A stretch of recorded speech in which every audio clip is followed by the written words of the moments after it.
ओम श्री परमात्मा नमः। मैं सीनियर प्रोफेसर हरिहृदय अवस्थी अपने परम पूज्य गुरु जी प्रातः स्मरणीय वेद मूर्ति तपोनिष्ठ गीता उपनिषद पुराण और धर्मशास्त्र के विशेषज्ञ प्रोफेसर पंडित भगवत शरण शुक्ल जी के साथ मैं आप सभी का Awasthi Ayurveda anatomy yoga and spirituality channel पर हार्दिक स्वागत करता हूँ। गुरु जी हम लोग को सांख्य कारिका के अर्थ समझा रहे हैं। 43वीं कारिका है। चलिए गुरु जी से समझने के लिए। नमोस्तुअनंताय सहस्रमूर्ते सहस्रपादाक्षिशिरोर्बाहवे सहस्रनाम्ने पुरुषाय शाश्वते सहस्रकोटियुधारणे नमः। कृष्णाय वासुदेवाय हरे परमात्मने प्रणतक्लेशनाशाय गोविंदाय नमो नमः।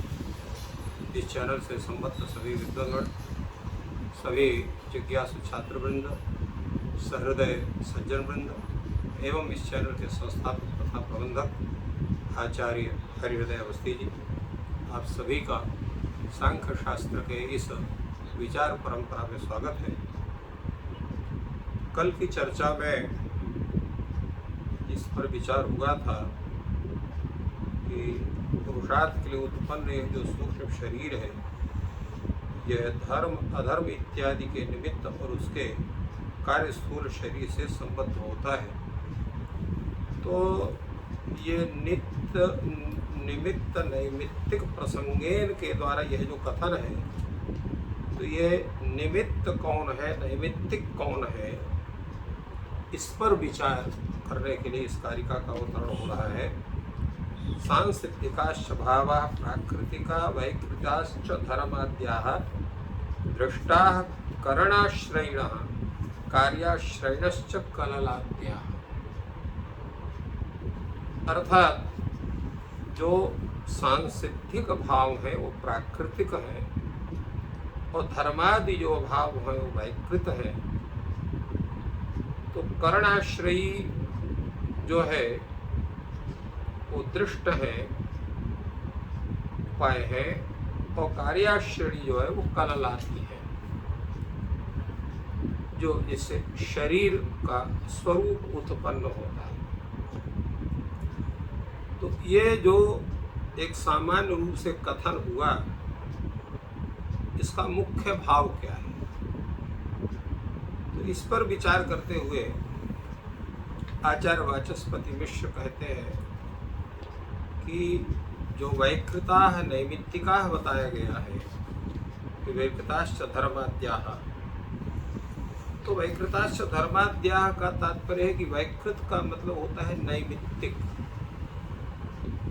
उत्पन्न जो पुरुष है, इसमें कहते हैं वैकृताय नैमित्तिका पुरुषस्य जातस्य औत्तर काल देवताराधनादिना उत्पन्नाः। तो जो उत्पन्न जो पुरुष है, उसके अनंतर जो उसने जन्म के अनंतर जो देवताओं की आराधना किया, पूजा किया, तपश्चर्या किया, उससे उत्पन्न जो धर्म है वो नैमित्तिक धर्म कहे जाते हैं। इसलिए उनको नैमित्त वैकृत कहा गया। नैमित्तिका वैकृतिका पुरुषस्य जातस्य उत्तरकाल देवताराधना राधादिना उत्पन्ना। आदिपद से देवताराधना, देवता पूजन, तपश्चर्या, दान आदि के द्वारा जो उत्पन्न जो अदृष्ट है, जिसको हम लोग पुण्य कहते हैं, उस पुण्य के कारण जो है उसको उत्तम शरीर या उत्तम योनि की प्राप्ति होती है। इसलिए वो वैकृत उसको कहा जाए थे, विकार से होने का वैकृत। प्राकृतिका स्वाभाविका भाव सांसिद्धिका, और प्राकृतिक जो का तात्पर्य है स्वाभाविक, स्वभावतः जो होते हैं। तो स्वाभाविक क्या होते हैं, कौन से कार्य हैं जो स्वाभाविक होते हैं? तो कहते हैं कि स्वाभाविक वो है जिन्होंने कोई कर्म किया नहीं, किंतु उनको स्वभावतः उत्तम शरीर की प्राप्ति, उत्तम लोक की प्राप्ति हुई है, उत्तम स्वरूप की प्राप्ति हुई है। वो कौन है?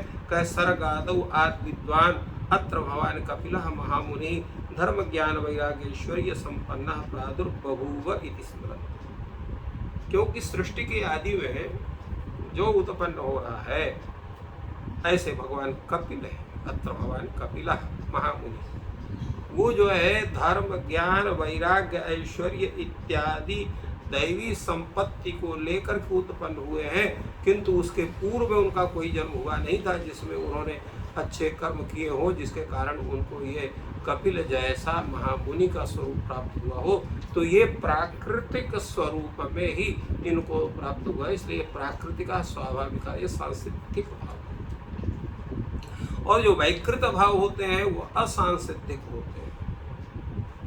वो कैसे होते हैं? तो वो उपायानुष्ठानेन उत्पन्ना, वो उपाय के द्वारा, जैसा हमने बताया, यज्ञ किया, अनुष्ठान किया, भगवान की आराधना किया, पूजन किया, तपश्चर्या किया, उसके द्वारा उत्पन्न जो पुण्य है उसके द्वारा वो अनेक प्रकार की जो ऐश्वर्य की प्राप्ति होती है वो सांसिद्धिक नहीं है, वो असांसिद्धिक है, वैकृत है। जैसे प्राचेतस प्रभृति नाम महर्षिणाम, जैसे प्राचेतस प्रभृति जो महर्षि हैं उन्होंने आराधना की, तपश्चर्या का, इसके कारण उनको वो मुनि का स्वरूप प्राप्त हुआ।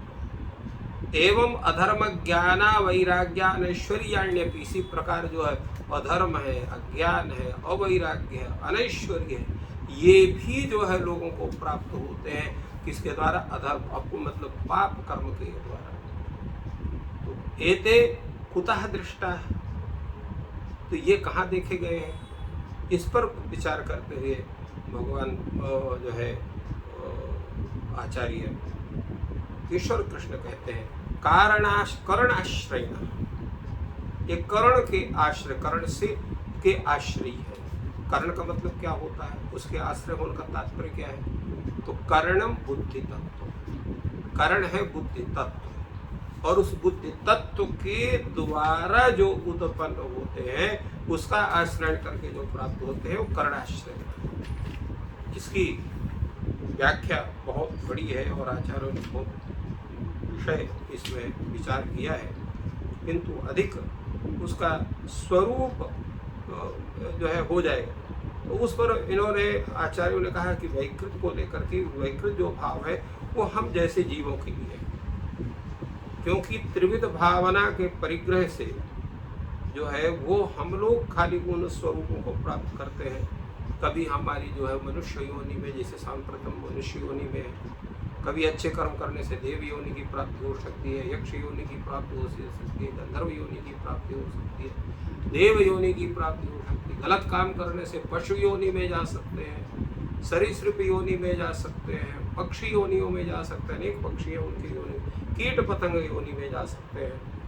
और कीड़, तो इस तरह से तत्त योनि की प्राप्ति हमारे अनाचरण, अधर्माचरण या शास्त्र विरुद्ध आचरण से होता है। तो इसलिए उसको बुद्धि तत्व को आश्रय करके होने के कारण ये करणम बुद्धि तत्व। और कार्य क्या है? माने बुद्धि को आश्रय करके होने वाले जो धर्म और अधर्म है वो करणाश्रयी होते हैं, और शरीर जो है ये कार्य है। तो शरीर का आश्रय करके जितने भी कार्य होते हैं वो कार्याश्रयी होते हैं। तो कार्याश्रयिण तस्य अवस्था, वो क्या है? वो तो कारण का कार्य शरीर को प्राप्ति का है, जैसे पुरुष स्त्री के संयोग से जो है वहाँ पर जो गर्भाशय में पुरुष का वीर्य वहाँ पर जाता है, स्त्री का रज सम्मिलित होकर के वहाँ पर कलल है, बुद्बुद है, फिर मांसपेशी है, अंडादि है, अंग प्रत्यंग है, इनका जो गर्भ में जो स्वरूप बनता है वो जो है वो सब वो कार्याश्रय होता है।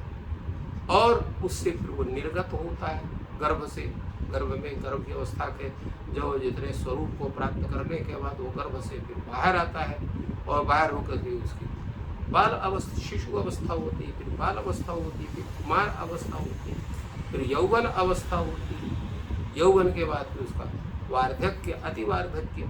तो ये जो संपूर्ण शरीर के जितने भी ये अवस्थाएं हैं ये शरीर को आश्रय करके ही होती है, शरीर को छोड़ करके नहीं होती है।